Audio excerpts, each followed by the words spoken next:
الحمدللہ وکفی والصلاة والسلام علی سید الرسل وخاتم الانبیاء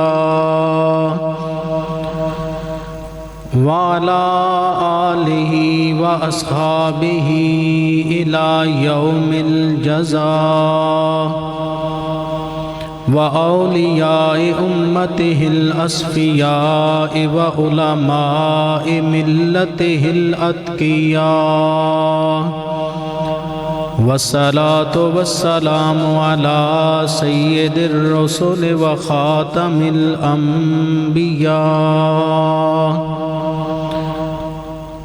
أَمَّا بَعْدُ فَأَعُوذُ بِاللَّهِ مِنَ الشَّيْطَانِ الرَّجِيمِ بسم اللہ الرحمن الرحیم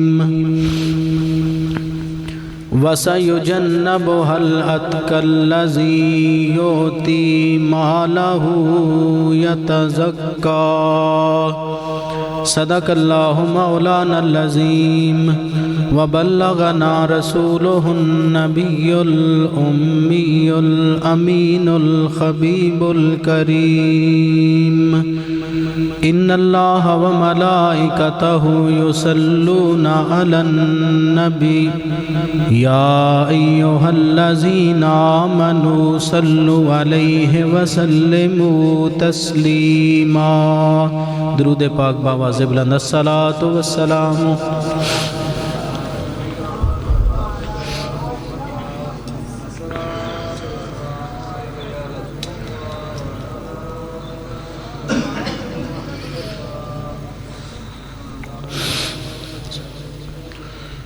قابل صد عزت و احترام و تکریم حضرات گرامی دوستو بزرگو عزیزو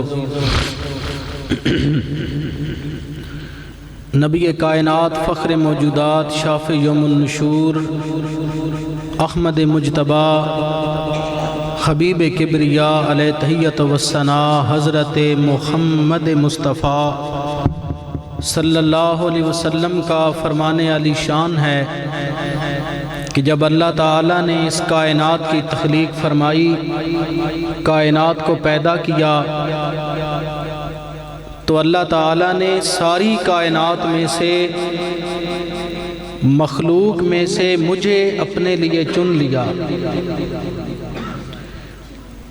کیونکہ لفظ مصطفیٰ کا لغوی معنی ہوتا ہے چنا ہوا، سلیکٹڈ، پسندیدہ، چنا ہوا، یہ مصطفیٰ کا معنی ہے۔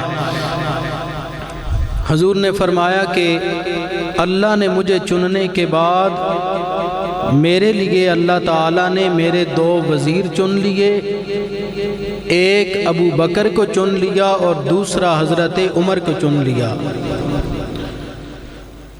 اور اللہ تعالیٰ نے دعا بالکل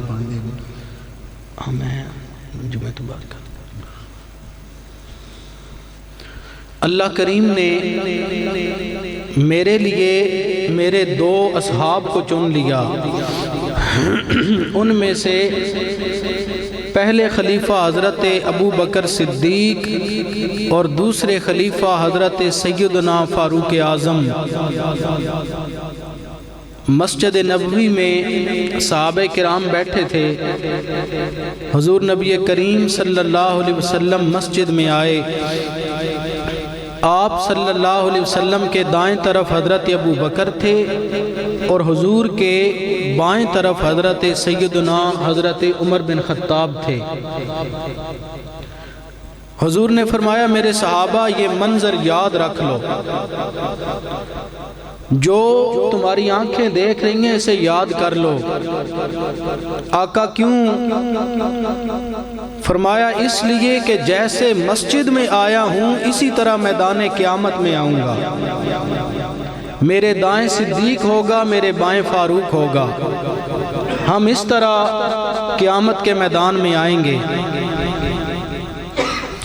پھر ایک حدیث میں فرمایا کہ لوگو انا اول من تکشق عنہ القبر ثم ابو بکر ثم عمر، فرمایا کل قیامت کے دن سب سے پہلے میری قبر کھلے گی، پھر میرے یار صدیق کی، اس میں روک کچھ نہ، پھر میرے یار صدیق کی، پھر فاروق کی۔ فرمایا اسی طرح جب ہماری قبریں کھلیں گی تو میرے ساتھ میرے دونوں یار ہوں گے۔ برادران گرامی قدر، صحابی کا لغوی معنی ہوتا ہے کہ حالت ایمان میں، حضور کی ظاہری زندگی میں حضور کے چہرے کی دید کرنا، ایمان کی نیت کے ساتھ، ایمان کی حالت میں جو دید کرے اسے صحابی کہتے ہیں۔ حضور کا وصال ہوا تو قبر مصطفیٰ صلی اللہ علیہ وسلم میں آپ صلی اللہ علیہ وسلم کا مبارک وجود مصطفیٰ قبر میں اتارا جا رہا تھا۔ پاؤں کی جانب سے جو سلیں ہیں وہ رکھی جا چکی تھی، صرف حضور کے چہرے اقدس پر ابھی سلیں رکھنا باقی تھیں۔ تو حضرت علی نے دیکھا کہ اس جمع غفیر میں ایک بندہ نیا ہے، اجنبی ہے۔ حضرت علی نے فرمایا کہ تمہیں کبھی رسول اللہ کی مجلس میں دیکھا نہیں، لگتا ہے تم نئے ہو۔ اس نے کہا میں تو رسول اللہ صلی اللہ علیہ وسلم کی دید کے لیے آیا تھا، ہائے افسوس میں نے چہرہ مصطفیٰ نہ دیکھا۔ تو حضرت علی نے فرمایا کہ لوگوں راستہ بناؤ، فرمایا دیوانے آؤ، آ کر مصطفیٰ کی زیارت کر لو۔ قبر میں لیٹے ہوئے میرے مصطفیٰ وصال ہو گیا، اور سر مبارک کی طرف ابھی سلیں رکھنا باقی تھیں۔ وہ علماء نے لکھا کہ گھٹنوں کے بل جھکا اور جھک کے قبر میں لیٹے رسول اللہ صلی اللہ علیہ وسلم کی بس زیارت کر دی۔ علماء نے کہا کہ تمام مفسرین نے اس بندے کو صحابی رسول لکھ دیا۔ کیوں؟ اب زمانے بھر کی کوئی بلندی اس کے مقام کو نہیں پا سکتی، وہ اس سے بھی بلند ہے۔ حضرت شیخ الاسلام والمسلمین حضور خواجہ خواجگاں خواجہ محمد قمر الدین سیالوی میرے پیر سیال لجپال فرماتے ہیں کہ عام انسانوں سے بڑھ کر ایک کامل مومن کا ایمان ہے، کامل ایمان والے کے بعد پھر درجات میں مزید بلندی ہے، اس مومن ہونے کے بعد پھر علماء کا مقام، علماء کے بعد پھر اللہ کے ولیوں کا مقام، اللہ کے ولیوں کے بعد پھر غوث ہیں، کتب ہیں، ابدال ہیں۔ جو مقام بڑھتا چلا جائے گا، دائرہ رحمت بڑھتا چلا جائے گا، جب مقام تابعی آئے گا کہ جس نے صحابی کی زیارت کی پھر اس کا مقام اس سے بھی بلند ہوگا۔ تو جب باری صحابی کی آئے گی تو حضور پیر سیال فرماتے ہیں لوگوں ساری کائنات کے ولی اگر مل جائیں تو وہ گھوڑا جس گھوڑے پر صحابی سوار ہو کر گزرا کرتا ہے، اس صحابی کے گھوڑے کے نتھنے میں جو گرد جم جاتی ہے، تمام کائنات کے ولی مل کر اس گرد کا مقام بھی نہیں پا سکتے۔ خود اندازہ لگائیں جب حضور کے صحابہ کا یہ مقام ہے تو صحابہ کرام میں افضل کون ہوگا؟ حضور کے وصال کے بعد یہ تذکرہ چھڑا مہاجرین اور انصار میں، ایک طرف مہاجرین ایک طرف انصار، یہ آپس میں بحث ہو رہی ہے کہ مہاجرین میں سے کوئی خلیفہ بنا لو، کوئی کہہ رہا تھا انصار میں سے اپنا قائم مقام امام اور خلیفہ بنا لو۔ تو صحابہ کرام نے کہا اے انصار اے مہاجرین چپ کر جاؤ، تم کہتے ہو انصار میں سے خلیفہ بنا لو یا مہاجرین میں سے خلیفہ بنا لو۔ انی سمیت رسول اللہ صلی اللہ علیہ وسلم، حضرت انس سے مروی ہے، حضرت ابو ذر غفاری سے مروی ہے، حضرت ابو ہریرہ سے مروی ہے، حضرت سعد بن ابی وقاص سے مروی ہے۔ درجنوں کتب احادیث کے اندر صحابہ کرام کا ایک ہی جواب تھا، انہوں نے کہا ہم نے اپنے کانوں سے سنا ہے کہ نبیوں کے بعد اس دھرتی پر اگر کوئی مقام اور درجات میں افضل البشر ذات ہے، بلند و بالا ذات ہے، تو مصطفیٰ کے بعد جس کا مقام ہے اس دھرتی پر وہ صدیق اکبر کی ذات ہے۔ لہٰذا ان سے افضل کوئی نہیں، ان سے بلند کوئی نہیں۔ بکر کا معنی کیا ہوتا ہے؟ بکر کے بہت سے معنی علماء نے لکھے۔ علماء نے کہا ایک معنی حضرت ابو بکر کے نام کا، بکر کا ایک معنی ہوتا ہے کہ جب مسجد میں اذان ہو مؤذن اللہ کا نام بلند کرے، الہ کلمت الحق بلند کرے، اللہ اکبر کی صدا آئے، اس صدا پر سن کر، اذان سن کر سب سے پہلے مسجد میں آنے والے نمازی کو بکر کہا جاتا ہے۔ ایک روایت میں آیا کہ جب کوئی پھل دار درخت لگایا جائے، اس درخت کا جب وہ قدآور ہو، بلند ہو، پھول کھلیں، پھول کے بعد اس پر پھل آئے، اس درخت پر لگنے والے پہلے پھل کو بکر کہا جاتا ہے۔ اب خود اندازہ لگائیے، بکر کا ایک معنی مؤذن کی اذان پر سب سے پہلے مسجد میں آنے والا، اسے بکر کہا جاتا ہے۔ بکر کا دوسرا معنی کہ سب سے پہلے درخت پر لگنے والا پھل، اسے بکر کہا جاتا ہے۔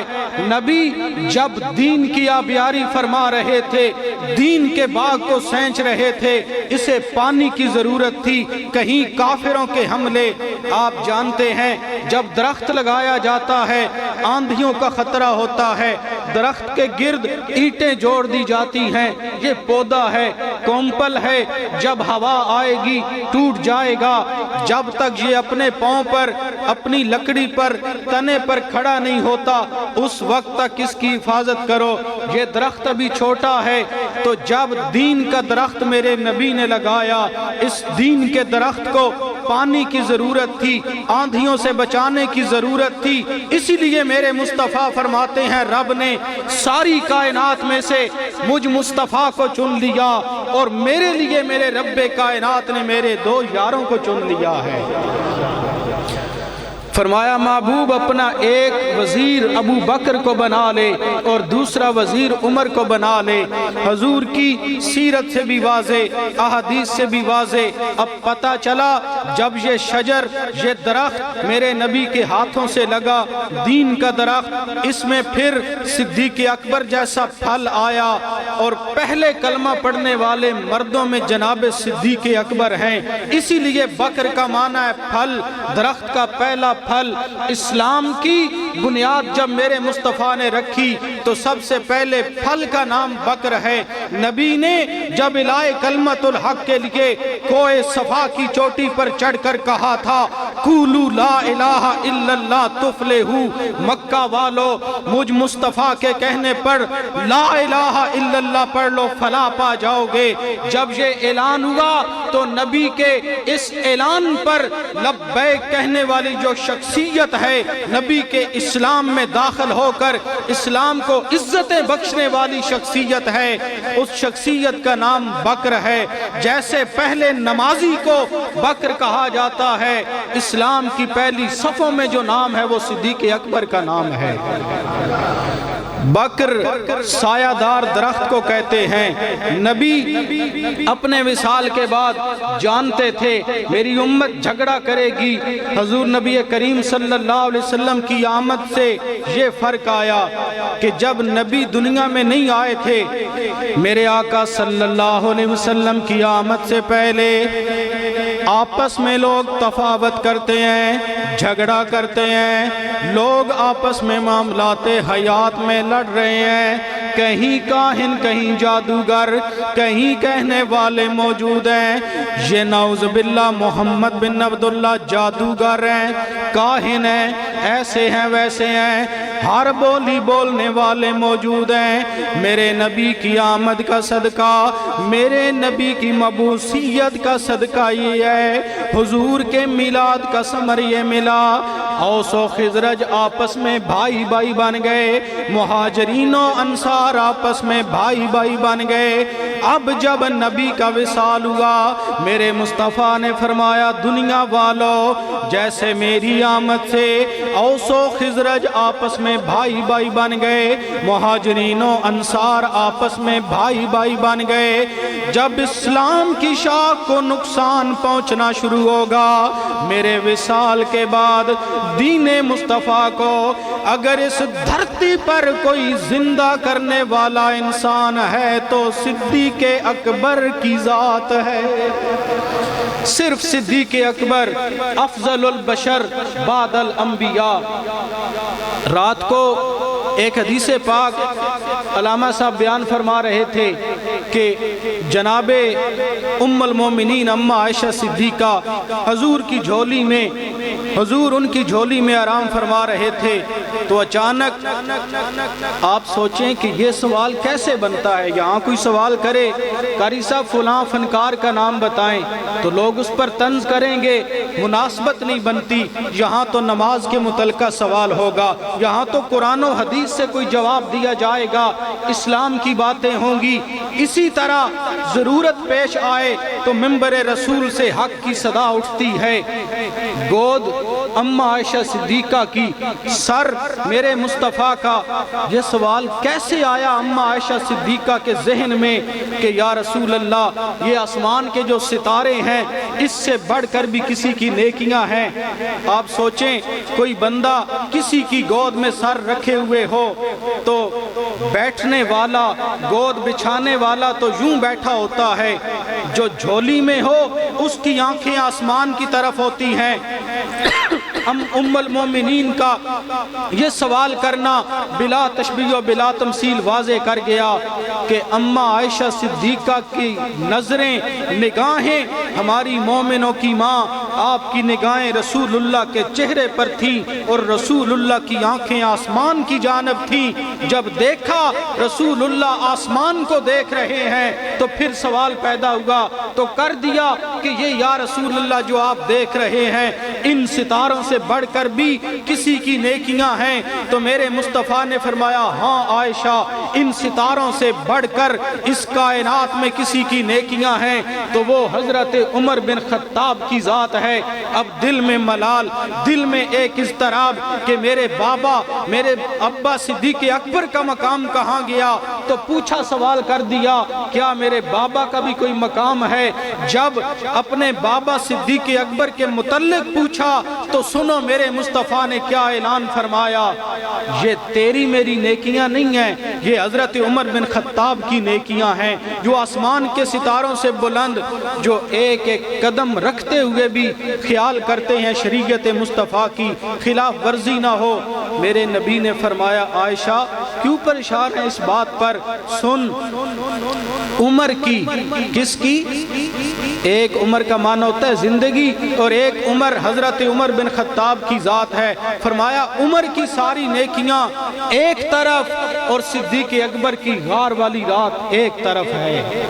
اسی لیے حضرت فاروق اعظم کہا کرتے تھے صدیق میری ساری زندگی کی نیکیاں لے لے اور مجھے وہ غار والی ایک رات دے دے۔ جتنے بھی صحابہ ہیں میرے آقا نے جنت کی بشارت دی، اعمال کا بتایا، اس نے اچھا عمل کیا جنت حاصل کر لی، اس نے اچھا عمل کیا جنت حاصل کر لی۔ مالک ابن سنان نے نبی کا خون مبارک پیا، حضور نے پنچھنے لگوائے، جب خون مبارک ایک پیالے میں جمع ہوا، وہ کتنی رنگین محفل ہے، یہاں محفل میں سننے والے بھی نبی کے غلام، سنانے والے بھی نبی کے غلام، کتنے رنگی تیری محفل کے نظارے ہوں گے جب تیرے پاس تیرے یار پیارے ہوں گے۔ کیا حسین منظر تھا، مدینہ منورہ کی فضا ہے، سنانے والے مصطفیٰ ہیں، سننے والے کوئی بلال حبشی ہے، کہیں مولا علی ہیں، کہیں صدیق اکبر ہیں، کہیں کوئی صحابی ہے۔ تو یہ اس محفل میں میرے مصطفیٰ نے حضرت عبداللہ ابن زبیر کو بلایا، عبداللہ میرے قریب آؤ۔ عبداللہ ابن زبیر کون ہے؟ یہ حضرت صدیق اکبر کا نواسہ ہے۔ عبداللہ ابن زبیر کو بلایا، بلا کر کہا یہ خون لے جاؤ، دیوار کے پیچھے جا کے دفن کر کے آؤ۔ پوری ذمہ داری سے حدیث پاک عرض کر رہا ہوں، عبداللہ ابن زبیر گئے۔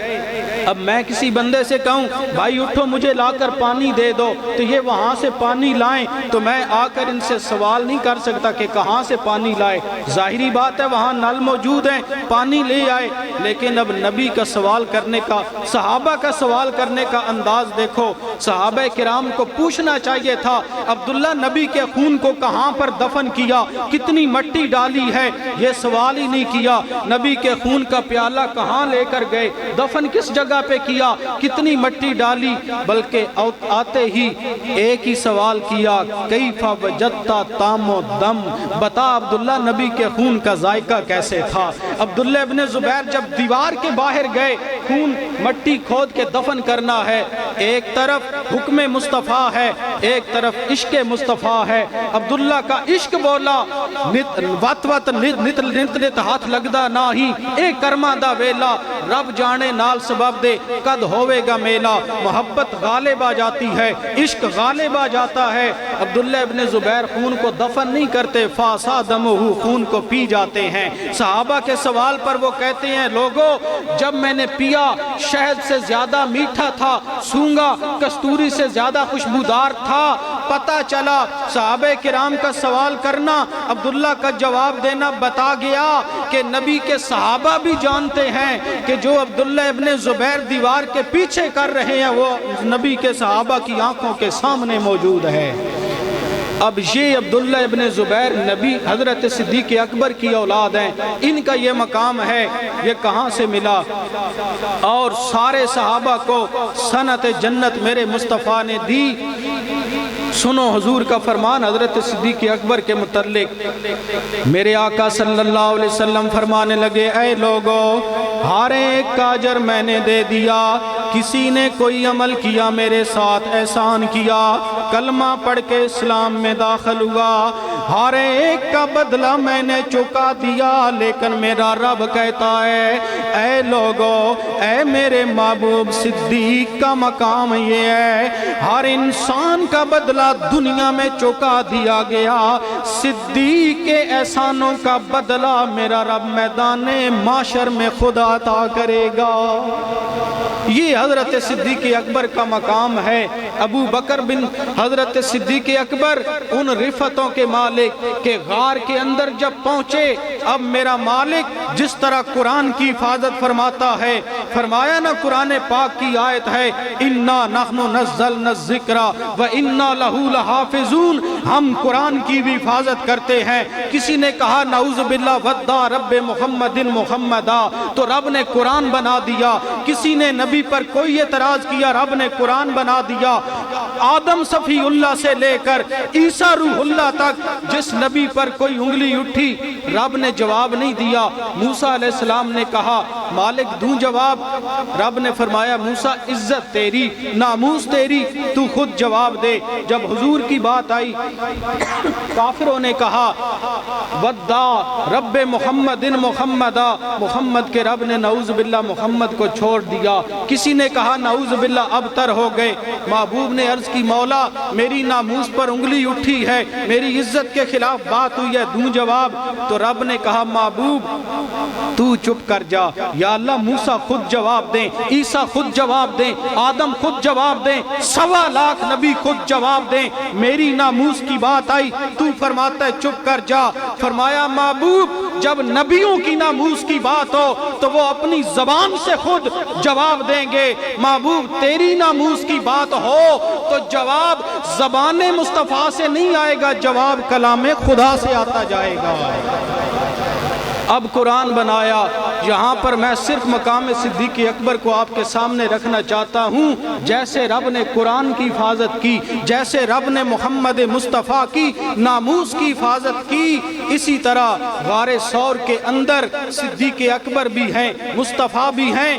اب سنیے، آپ میں سے کوئی بندہ کسی کا کوئی دشمن ہو، 100 اونٹ کا لالچ ہو اسے مار دو، اسے قتل کر دو، 100 اونٹ ملیں گے۔ آپ میں سے کوئی بندہ اس کی حفاظت کرے، اس کے ساتھ اسے لے کے نکل جائے تو پیچھے سے اس کے گھر کو بھی خطرہ ہے۔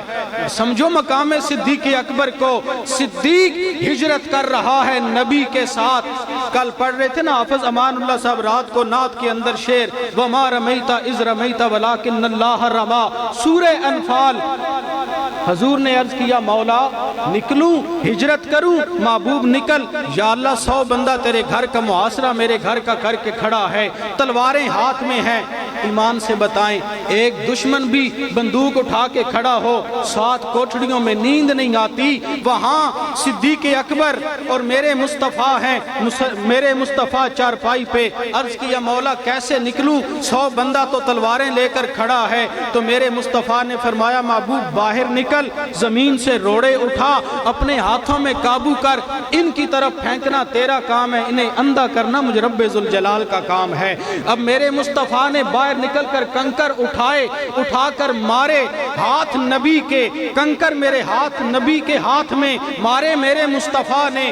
اب سنیے قرآن کا مزاج ہی بدل گیا ہے، قرآن کا انداز ہی بدل گیا ہے۔ رب قرآن میں فرماتا ہے وما رمیتا، اور جب مارے تھے، اذ رمیتا جب مارے محبوب تو نے، اذ رمیتا جب مارے تو نے، ولیکن اللہ رما، محبوب وہ پتھر تو نے تو نہیں مارے، وہ تو میں رب ذوالجلال نے مارے ہیں۔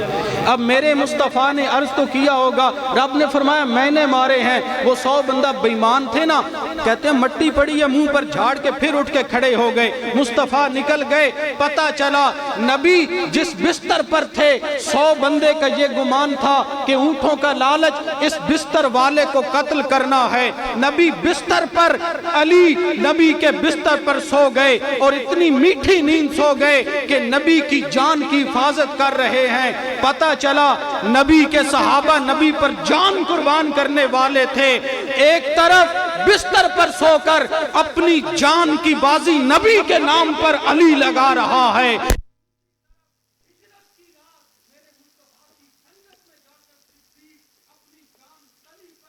بازی جان کی میرے نبی کے نام پر لگا رہا ہے۔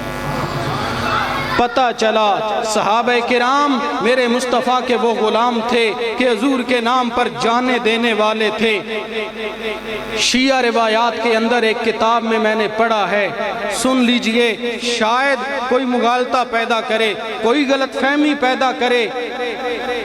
اس لیے نبی کے ساتھ صدیق اکبر گئے، شیعہ کتاب کے الفاظ آپ کے سامنے عرض کر رہا ہوں، سنیے۔ اس لیے صدیق اکبر نبی کے ساتھ گئے کہ صدیق اکبر کی سیاست تھی، نبی کو پکڑوانا چاہتے تھے، وہ انہیں اپنا کوئی ذاتی مسئلہ تھا۔ میں نے کہا غار کے اندر جب گئے تو رب کائنات حفاظت کیوں کر رہا ہے؟ جب وہ کافروں کے سردار غار کے سرے پر پہنچے تو کہنے لگے غار کے اندر دیکھو کون ہوں گے، اندر مصطفیٰ ہوں گے۔ اتنے میں رب نے فرمایا اے کبوتری جاؤ وہاں پر انڈے بھی دے کر آ جاؤ، اے مکڑی وہاں پر تازہ جالا بن کر آ جاؤ۔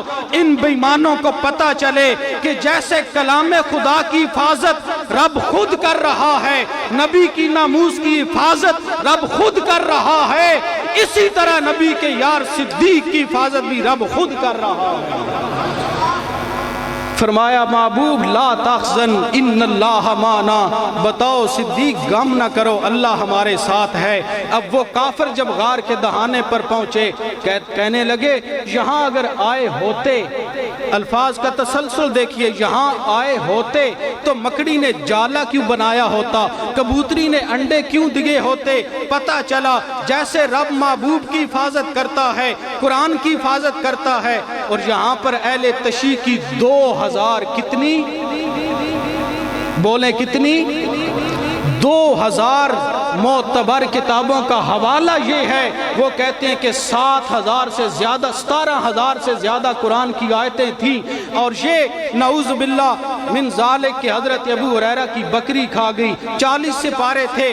ارے جن کی 2000 کتابوں کے اندر یہ روایت ملتی ہے اور وہ کہتے ہیں کہ ابو ہریرہ کی بکری کھا گئی، پتہ چلا وہ کہتے ہیں یہ قرآن اصلی نہیں، تم کہتے ہو قرآن اصلی نہیں، میں کہتا ہوں جن کی 2000 معتبر تھینٹک کتابوں کے حوالے اس قدر ذلیل اور مردود ہو سکتے ہیں، اس مسلک کا انجام کیا ہوگا؟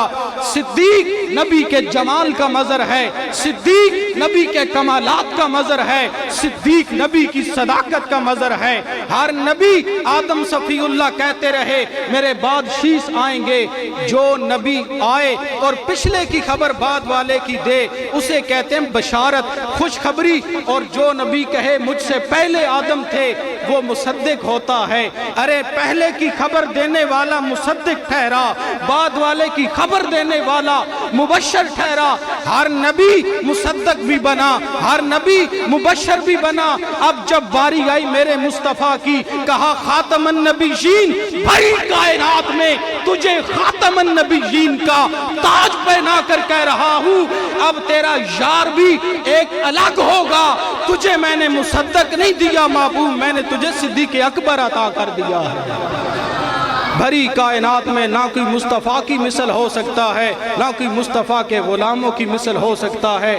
حضرات گرامی، دعا ہے اللہ تعالی ہمیں صحیح عقیدے پر زندگی اور صحیح العقیدہ ہو کر موت عطا فرمائے۔ وما علینا الا البلاغ۔